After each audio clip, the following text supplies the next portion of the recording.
Hi there, folks. Simmon here with another Intermediate Invitational Tournament Finals match. This time between PlutoTheBrave and gowellja. As we saw in Game 1, they are playing a 4-game match here. And this is Game 2, and I am pumped to see how this one turns out. We've been seeing some excellent play from these two players so far, and we should be able to see that again in this Game 2. PlutoTheBrave in white and gowellja in black. Gowellja did win Game 1 as white, and so now it is Pluto's turn to win Game 2 as white if he can. If not, we may see gowellja start to run away with this finals series. So let's not waste any time here. Let's jump right in to this match. And here we go with Game 2 of the PlutoTheBrave gowellja finals match in this Intermediate Invitational Tak Tournament.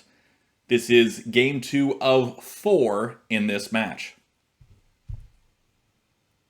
Looks like we are getting those adjacent corners right off the bat here, going into that standard mirrored opening that we see so often, but then deviating from that with the placement here at E2, so it doesn't quite follow the openings that we talk about in the openings video of Tak University. Black now building down here at C2, ready to go for that vertical direction.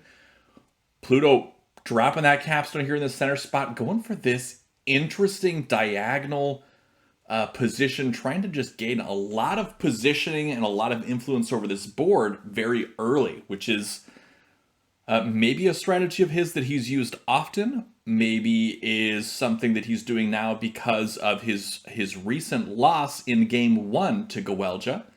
It is hard to say. Black dropping that capstone right here in a devastating position really shuts down a lot of what White's doing here. White not one to be intimidated here, dropping this dropping this flat here at D2.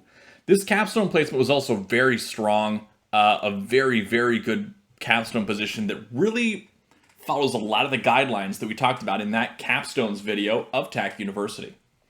White coming down with that capstone, ready to connect towards these other threats. This is where you'll likely see Black's capstone come over here onto D3, because that would cut off White's connection with this capstone to this horizontal threat and to the vertical threat that they've got building at the same time. Instead, we see a wall drop here at D1.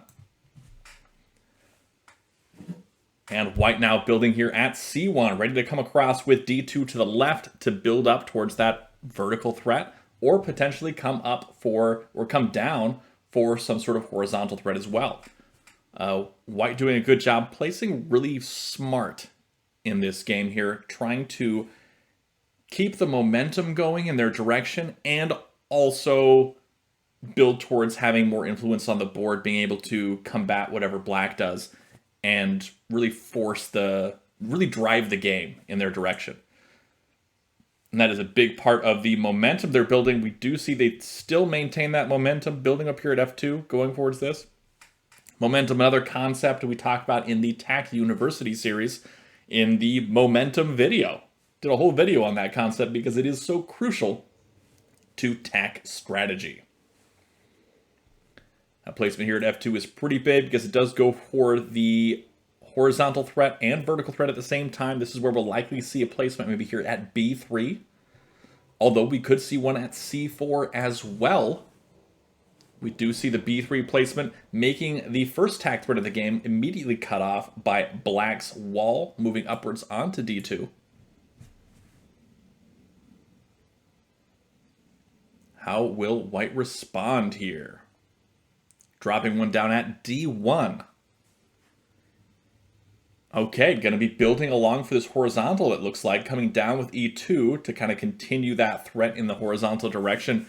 Really just going for lots of placements here. And White's not wasting any time. We do see that they have a 10-second increment in this game, 15 plus 10, and Pluto's still above that initial 15 minutes, got 23 seconds extra on the clock, whereas gowellja's down here below 14. Well, now just over 14 with that 10-second increment. Black now building across here at A2, potentially going for their own horizontal threat or building up in the vertical direction. Will we see an A3 from white? Or will this capstone come down? Will we see a B1? A lot of different options here for white. Brings that capstone down.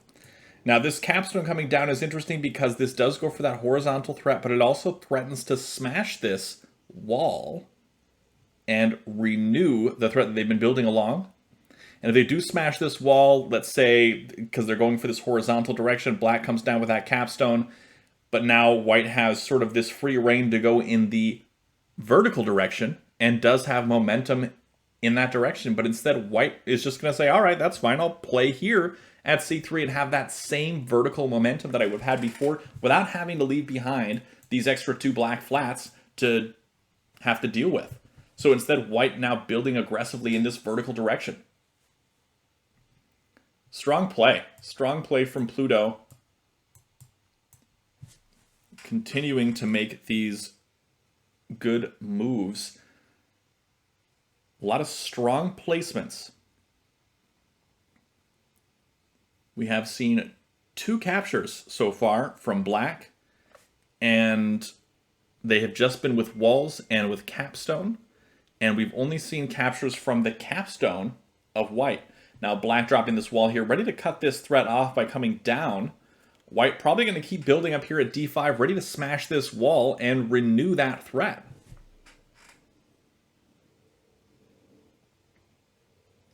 Does make the placement at D5. Black can sort of interrupt all of that by moving this wall upwards. Instead smashes their own wall for the hard capstone. I like that because it does give the option to move upwards, make this strong positive flat count differential move. Also can do the same thing in the horizontal direction. Pretty strong move there, and probably not one that Pluto was expecting here, which is why you'll likely see him take a little bit more time on this move to respond.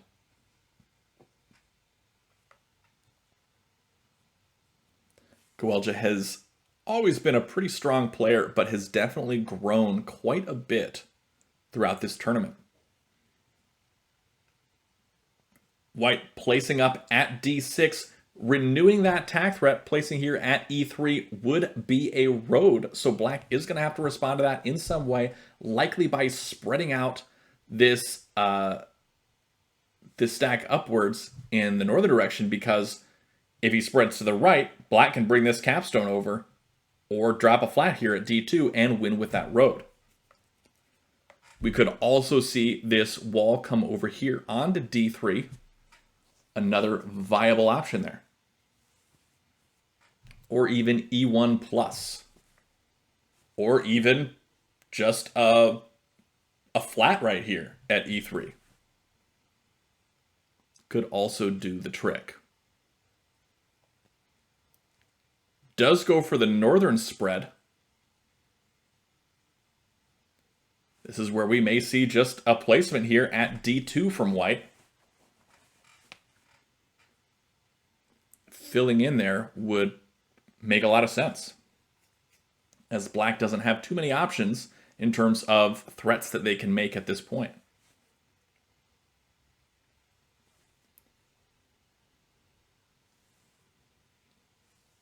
Pluto seems to be commanding the lead in this game pretty strongly right here at the beginning. In the game 1 of this match, there was definitely a little bit more of a fight back and forth at the very beginning to see who was going to come out ahead. Not until about move 19 or 20 or so did things start to sway in towards Gowellja's direction. So instead of filling in there at D2, we see that wall smash, that capstone coming up, smashing up onto this wall here that was at C3. Now, this wall smash does a few things. Number one is it prepares to capture this stack, but it also works on coming down and threatening some sort of road in the future here. Black coming down with that capstone, ready to cut that off, not allowing white to recapture that stack. Instead, black comes down, all right, that's fine. I'll come down here, ready to capture over to this side, and really maintain my flat lead. Because right now, white has a pretty strong flat lead at the moment. If I were white, I might be playing here at A3 now, because that would be going towards this horizontal direction and still keeping to that playing flats in really strong positions strategy. Instead, playing up here at E3, going for the vertical threat here instead of the horizontal one. Strong position for white here. Let's take a look at that flat count. 1, 2, 3, 4, 5, 6, 7, 8, 9 for white to 1, 2, 3, 4, 5, 6 for black. And we do see positive flat count differential moves for each player. Again, positive flat count differential moves are all covered in the flat count differential, or FCD, video on Tak University.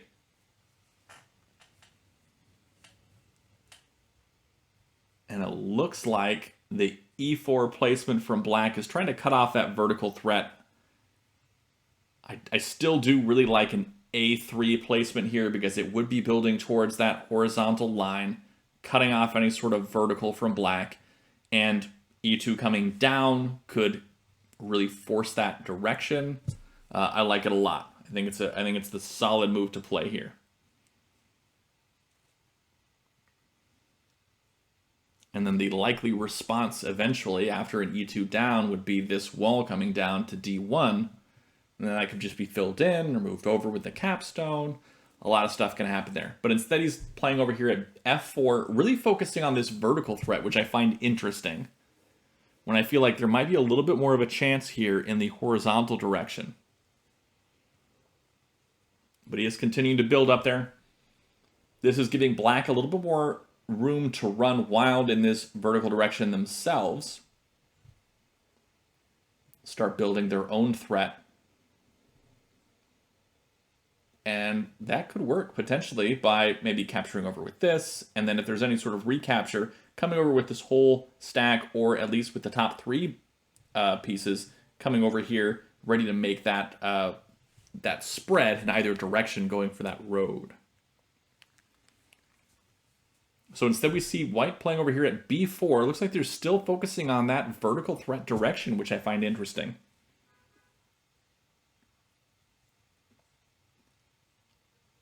Black immediately dropping another wall, ready to cut all that off. And then white saying, I don't care, I'm playing here at C4. If you cut this off, I'll just play right here again. This is definitely a game where it looks like Pluto is playing for flats from the very beginning, it seems like. He's definitely making sure to not give his opponent any options to capture his pieces and spread those out, and he's forcing walls out of black. And the interesting part about that is black, I don't think has made, or white, I don't think has made any captures that did not involve his own capstone.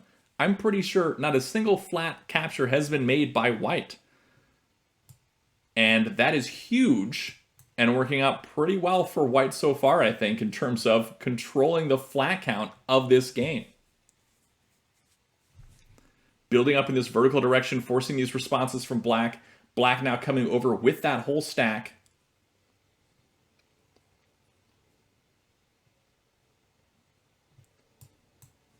This is where we may see maybe a C5 here. White continuing to go for that horizontal line.